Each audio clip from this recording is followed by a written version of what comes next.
동서를 믿고 있었죠. 그런데 어쩐 일인 건지 동서내로 가신 어머님은 그 뒤로 연락이 뜸하셨습니다.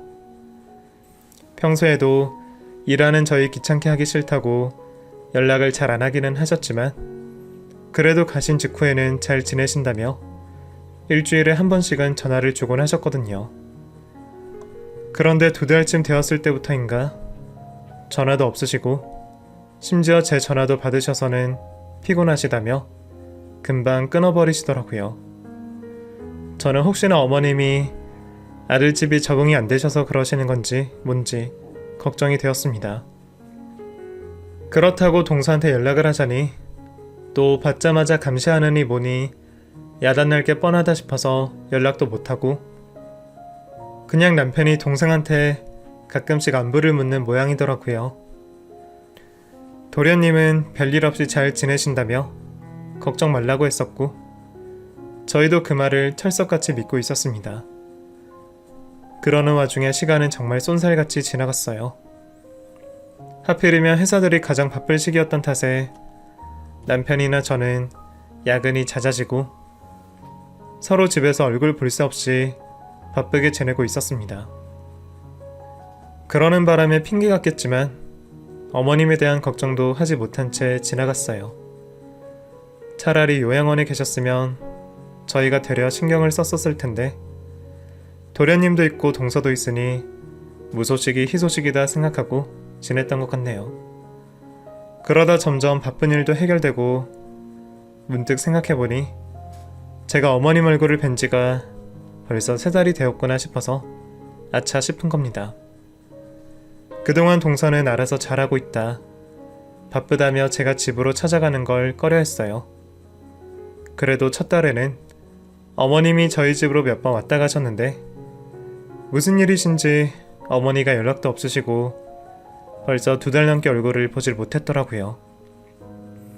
그렇다고 동서내에서 무슨 일이 생겼을 거라고는 생각도 못하고 저는 생각난 김에 어머니를 뵈러 동서내로 찾아갔습니다. 동서가 집에 들어오지 말라고 하면 그냥 어머니만 모시고 나와서 같이 식사라도 하려고 말이에요. 그런데 동서는 한참 전화를 받지 않고 저는 결국 그 집 초인종을 눌러야 했죠. 동서는 어딜 가고 없는 건지 어머님이 문을 열어주시더라고요. 어머님 혼자 계세요? 제가 요 앞에 왔다가 동서한테 연락을 했는데 전화를 안 받더라고요. 어머니 오늘 저랑 저녁 먹어요. 그런데 대체 무슨 일인 건지 어머니가 저를 보고도 아무 말씀을 안 하시는 겁니다. 아니 정확하게 말하면 안 하는 게 아니라 못 하시는 듯 보였죠. 뭐라 입을 열어 말씀을 하고 싶어 하시는 것 같은데 소리만 나지 말을 뱉지를 못하시더라고요. 그러면서 어머니가 조용히 눈물을 흘리시는 걸 보니 뭔가 이상하다 싶었습니다. 그런데 현관에서 저희가 그러고 있는 사이에 동서가 집으로 왔더라고요. 형님, 연락도 없이 왜 오셨어요? 아무리 가족간이라지만 갑자기 이러시는 거 불편해요. 계속 전화했는데 동서 안 받던데? 근데 동서, 어머님이 왜 이러시는 거야? 왜 말씀을 못하죠? 늘 조용했던 제가 사뭇 진지하게 캐물으니 동서는 당황이라도 한 건지 우물쭈물대며 말을 아끼는 겁니다. 아니 며칠 전부터 갑자기 말을 안 하시더라고요. 뭐가 기분이 나쁘신지 어쩐지. 아무튼 제 탓은 아니에요. 누가 동서 탓이래? 병원에서는 뭐래? 병원은 모셔가 봤어? 가려고 생각은 했는데 바빠서 못 갔네요. 집에 애가 둘인데 병원 갈 새가 어딨어요. 아무리 그래도 어머님이 말씀을 못 하시는데 어떻게 방치를 할 수가 있는지 동서의 말도 안 되는 변명이 이해가 가질 않았습니다. 결국 저는 그 길로 어머니를 모시고 나왔어요. 동서, 그동안 동서도 고생 많았겠지만 그래도 이왕 모시기로 한 거면 신경 좀 쓰지 그랬어. 어머니 이렇게 되신 게 정상은 아니잖아. 아무튼 당분간 내가 모시고 갈 테니까 동서도 그동안 푹 쉬어. 어머니를 모셔온 저는 그날 당장 병원을 찾았습니다. 무슨 문제인 줄은 몰라서 일반 병원으로 갔더니 심리적인 문제 같다며 정신과로 가보라고 하더라고요. 그때까지만 해도 어머님에게 그동안 무슨 일이 있었던 건지 아무것도 몰랐던 저는 그저 어머님이 새로운 환경에 대한 어려움과 아버님이 떠나신 충격으로 말문이 닫히신 거라 생각했습니다. 병원에서도 심리적인 요인이 큰 것 같다며 이유를 찾을 때까지 최대한 편안하고 안정적인 환경을 만들어주라고 하셨어요. 어머니는 저희 집으로 모시고 간 뒤에도 제게 아무 말씀이 없으셨습니다. 할 말이 있으시면 글이라도 적어서 보여달라고 하는데도 고개만 저으실 뿐 계속 멍하니 계셨어요. 대체 얼마나 힘드셨기에 실어증까지 걸리신 건지. 그 상황이 너무 충격적이었던 저는 집으로 돌아가 남편에게 통보하듯 얘기를 했습니다. 안 되겠어. 어머니 때문이라도 당분간 내가 휴직계를 낼게. 뭐? 휴직을 하려면 아들인 내가 해야지. 내가 알아볼 테니까 당신은 너무 걱정하지 마. 아니야. 나는 큰일도 마무리됐는데 당신은 아직 바쁘고 당신보단 내가 상황이 더 낫잖아. 나도 당분간 좀 쉬고 싶기도 하고 이참에 쉬면서 어머니 내가 챙길게. 당신도 너무 걱정하지 마. 그래도 자식이 둘이나 되는데 재수씨나 당신이나 어떻게 며느리들이 더 고생인지 모르겠다. 어떻게 된 건지는 내가 재영이한테 물어볼게. 그래. 그래도 병원에서도 안정만 잘 취하면 금방 좋아질 거라고 했으니까 너무 걱정시키지 마. 그 집 식구들도 그동안 신경 많이 썼을 텐데 괜히 자기들이 잘못해서 그런다 자책하면 어떡해. 동서말로도 어머니가 그렇게 되신 지 얼마 안 되었다고 했지만 도련님은 그동안 어머님이 실어증인지도 몰랐다고 하더라고요. 도련님이 어머니한테 소홀할 사람이 아닌데 한 집에 살면서 어떻게 어머니가 실어증인지 모를 수가 있는지 이상했어요. 그런데 알고 봤더니 그 집도 나름의 사정이 있었더라고요. 도련님 혼자 벌어서 아이 둘을 키우기가 많이 버거웠던 건지 아니면 집에 무슨 문제가 있는지 그동안 도련님이 퇴근 후에 대리운전을 하면서 투잡을 뛰고 있었답니다. 출근한다고 8시에 집을 나가서 새벽까지 대리운전하고 오면 어머니나 다른 식구들은 이미 깊은 잠에 빠져 있을 테니 그동안 어머님을 신경 쓰기 어려웠을 겁니다. 도련님도 동서가 있으니 마음 놓고 있었을 텐데 그런 상황이 당황스럽기는 마찬가지인 모양이었어요. 그렇다고 그게 어떻게 동서나 도련님 잘못이겠어요? 동서도 아직 어린애들 둘을 키우면서 힘들었을 텐데 그저 더 자주 살피지 못한 저희 부부 탓이 더 크다 싶었습니다.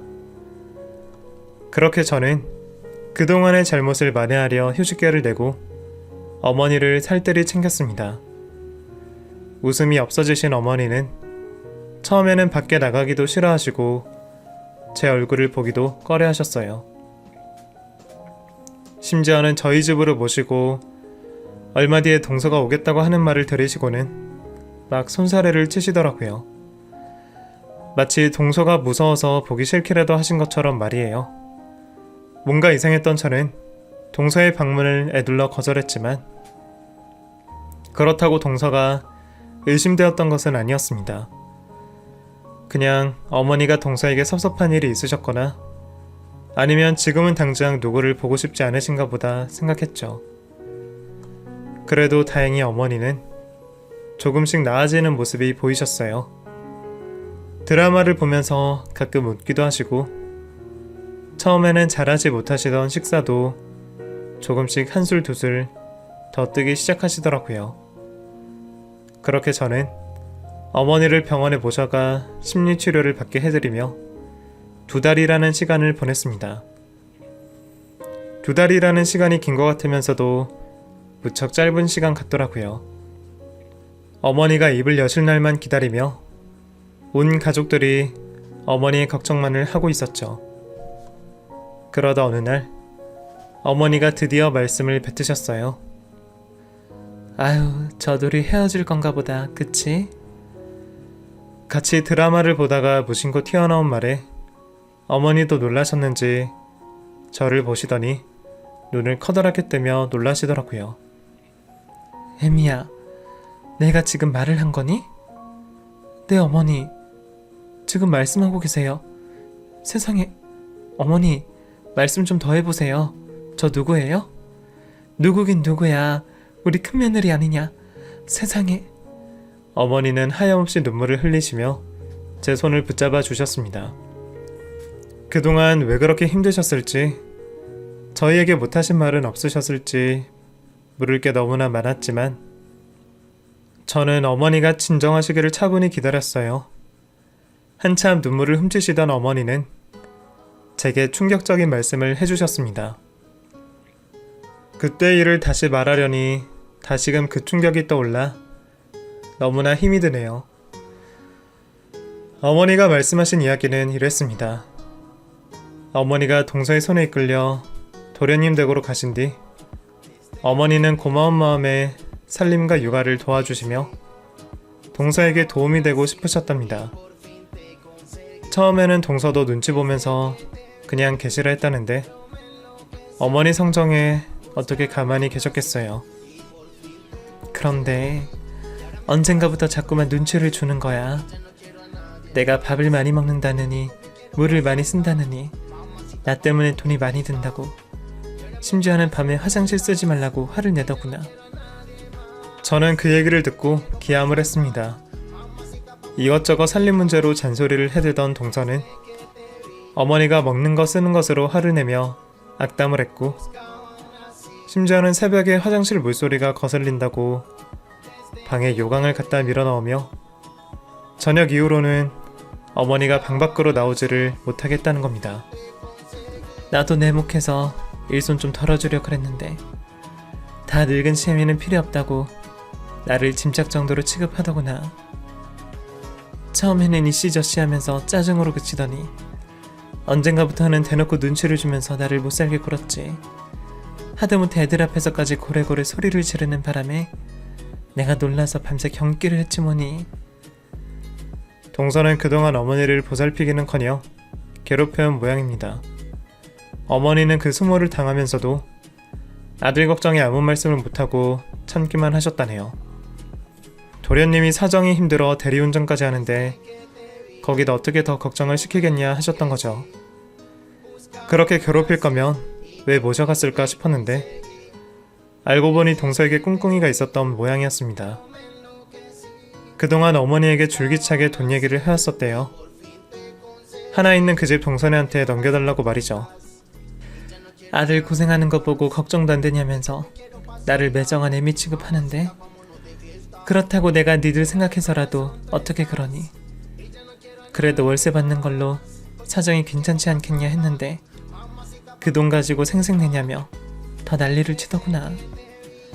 그 뒤로는 먹는 것도 줄이고 씻지도 못하게 하고 답답한데 말할 곳은 없고, 그러다가 내가 말문이 막혔나 보다. 어머니가 자식이 둘인데 어떻게 몰아주냐 했더니 형님네는 애도 없는데 자식이 둘이나 되는 자기랑 사정이 같냐면서 힘들게 애나 기르는 자기를 무시하냐며 매일같이 난장을 부렸답니다. 어머니는 그 수모를 당하시면서도 손주들 아들들 걱정에 아무에게도 말을 못하셨답니다. 그냥 혼자 참고 견디면 되겠지, 괜찮겠지, 그렇게 생각하셨던 모양입니다. 어머니가 여리신 걸 알고 있던 동서가 어머니가 혼자 참으실 걸 알고 그런 짓을 벌였던 모양입니다. 게다가 어머니가 많이 배우질 못하셔서 글도 겨우 읽는 걸 알고 있으니 더 무시해서 무서운 줄 모르고 그런 짓을 했겠죠. 그제서야 동서의 만행을 다 알게 된 저는 정말 참담한 심정이었습니다. 그런 동서를 그동안 철석같이 믿고 있었던 나도 원망스럽고, 그런 말도 안 되는 일을 벌인 동서를 정말 가만둘 수가 없었습니다. 이 집 식구들이야 순한 줄 알고 만만하게 봤는지 모르겠지만 저는 아니거든요. 그동안 제가 동서가 싸가지 없이 구는 걸 보고도 그냥 참고 놔두었던 것은 다 시댁 식구들을 위해서였지 제가 성격이 없어서 그러는 게 아니라는 걸 모르는 모양이에요. 저는 남편이 퇴근하자마자 도련님에게 집에서 보자 말하고 어머니 손을 붙잡고 동선회로 향했습니다. 나는 괜찮다. 이미 다 지난 일인데. 그게 무슨 말씀이세요, 어머니? 동서한테 사과 받으셔야죠. 어머니는 괜찮으셔도 제가 안 괜찮아요. 제가 알아서 말할 테니 어머니는 가만히 계세요. 어머니 사과 안 받으시면 제가 가만히 못 있겠어요. 제가 오늘 정말 동서 가만히 안 둘 거예요. 그렇게 저희 세 식구는 동선회로 쳐들어가듯 들어갔고 저는 동서에게 그간의 일을 추궁하기 시작했습니다. 동서, 나 어머니한테 다 듣고 왔어. 그동안 동서가 무슨 짓을 했는지 말이야. 사람이 어떻게 그런 짓을 할 수가 있어? 어머니 모셔가 놓고 밥도 제대로 안 주고 못 먹고 못 쓰게 하고 심지어 요강을 들여나? 우리 어머니가 그런 취급 당해야 할 이유가 있어? 어머 형님, 뭐라고 하시는 거예요? 지금 무슨 말씀 하시는 거예요? 제가 어머니한테 왜 그런 짓을 해요? 형님, 제가 아무리 밉다고 해도 이건 아니죠. 당연히 단번에 인정할 거라 생각하지는 않았지만 동서는 너무 뻔뻔하게도 억울하다는 말을 하네요. 아마 증거가 없으니 그러는 거겠죠. 형수, 그게 다 무슨 말이에요? 아니 애들 엄마가 설마 그럴 리가 있어요? 오해가 있으면 풀어야지. 다짜고짜 이게 대체 무슨 일이에요? 형수 이런 사람이었어요? 그럼 도련님은 어머니가 거짓말을 한다고 생각하세요? 그럼 내가 요강 찾아오면 믿을래요? 어머니, 저쪽 베란다에 있다고 하셨죠? 저는 그 집 베란다로 가서 어머니가 숨겨둔 요강을 찾아내었습니다. 그런데 도련님은 그걸 보고도 설마하며 믿지를 못하더라고요. 저도 이해했어요. 저 역시도 어떻게 사람이 그런 짓을 하나 싶어서 쉽게 믿을 수가 없었으니까요. 그래서 저는 할 수 없이 조카들에게 물었습니다. 아직 어린 조카들이 거짓말을 할 리도 없고 순진해서 본 걸 그대로 말할 수밖에 없을 거예요. 얘들아, 엄마가 할머니한테 소리 지른 적 있어? 막 화내고 그런 거 봤어? 네, 엄마가 할머니한테 맨날 화내고 소리 지르고 그러면 우리도 혼나서 싫었어요. 할머니 잘못한 거 없는데 맨날 화내고 엄마는 우리한테도 맨날 화내고 아빠한테도 화내고 맨날 화만 내요. 어머 얘 엄마가 언제? 형님 왜 남의 애들을 겁주고 그래요? 미쳤나봐. 동서 인정해. 아니면 지금 어머니 입으로 말씀하게 할까? 그래서 더 난리나게 만들어줘? 당신 이 얘기들이 사실이야? 어? 그래? 당신이 그동안 우리 엄마 괴롭히고 당신 때문에 엄마가 실어증 걸린 거였어? 당신 때문에 그런 거 아니라며. 엄마가 아버지 보고 싶어서 그런 거라며. 당신이 다 알아서 할 테니까 나는 밖에 나가서 돈만 벌어오라며. 우리 엄마 먹고 쓰는 게 그렇게 아까웠니? 내가 준 돈은 다 어쨌는데. 엄마 집 월세는 어쩌고? 형이랑 형수가 준 돈은 어쨌는데. 도련님, 가서 장롱 한번 봐보세요. 매번 쇼핑을 그렇게 자주 했다는데 사다가 어디 쌓아놨겠죠. 그동안에도 애들은 어머니에게 맡기고 맨날 어디 놀러다니고 쇼핑하고 다녔던 모양이더라고요. 그동안 어머님 집 월세에 우리 집에서 준 돈만 해도 200만 원은 될 텐데 동서는 그 돈을 자기 유흥비로 썼던 모양입니다. 그런 줄도 모르고 도련님은 가족들을 위해 혼자 그 고생을 하면서 투잡을 뛰고 있었고 어머니는 집에서 남모를 괴롭힘을 당하고 계셨습니다. 그제서야 두 눈으로 모든 것을 목격한 도련님은 거실로 달려나와 동서의 뺨을 세차게 내리쳤습니다. 순한 줄만 알았던 도련님이 눈이 돌아간 건 저희도 처음 봤네요. 저희가 말려서 몇 대 맞지 않기는 했지만 동서는 그걸 가정폭력으로 신고하니만이 난리를 치더라고요. 동서, 어디 신고해봐. 나는 무슨 손해를 보더라도 동서 가만히 안 둘 생각이거든. 나도 노인학대로 신고해서 아주 콩밥 먹여줄 테니까. 그래도 그동안은 식구라고 감싸고 이해해주고 싶었는데 이 지경이 벌어진 꼴을 보니 제가 그동안 괜한 짓을 했다 싶어 후회가 들기도 했습니다. 제가 미리 동서의 만행을 눈치챘더라면 우리 가족의 평화를 지킬 수 있지 않았을까 자책이 되었네요. 하지만 이미 늦어버린 것을 어떻게 돌이킬 수 있었겠어요. 결국 그 뒤로 도련님은 동서와 이혼을 하게 되었습니다. 아이들 양육권은 도련님이 가져왔고 다행히 재산 분할도 유리하게 해결된 모양이었습니다. 그동안 혼자 쓴 돈만 몇 천이 들 테니 그게 위자료만큼은 되긴 하지만요. 그래도 이혼한 도련님은 마음은 편한 모양이더라고요. 알고 보니 그동안도 이혼하니만이 몇 번 위기가 있었다는데 가족들 생각에 도련님도 참고만 살았던 모양입니다. 그 뒤로 시어머니와 도련님은 새 출발을 하고 싶다며 동서가 모르는 곳으로 이사를 갔습니다. 당분간 제가 더 챙기고 싶었는데 시어머니가 조카를 키우셔야 한다며 도련님 댁으로 아주 들어가셨어요. 그래도 이제는 도련님이 투잡되지 않아도 되고 어머니도 많이 좋아지셔서 다행이에요. 다들 잘 될 거라고 하지만 남의 가정이 파탄난 게 내 탓 같아서 한동안 많이 힘들었는데 도련님이 오히려 고맙다며 말을 해주더라고요. 참 가족이라는 게 뭔지 가끔은 알다가도 모를 때가 있습니다. 그래도 가족이 있어서 참 다행이라는 생각을 합니다. 그렇기 때문에 저희는 앞으로도 가족들에게 서로 의지하며 험난한 세상을 잘 살아가 보려 합니다.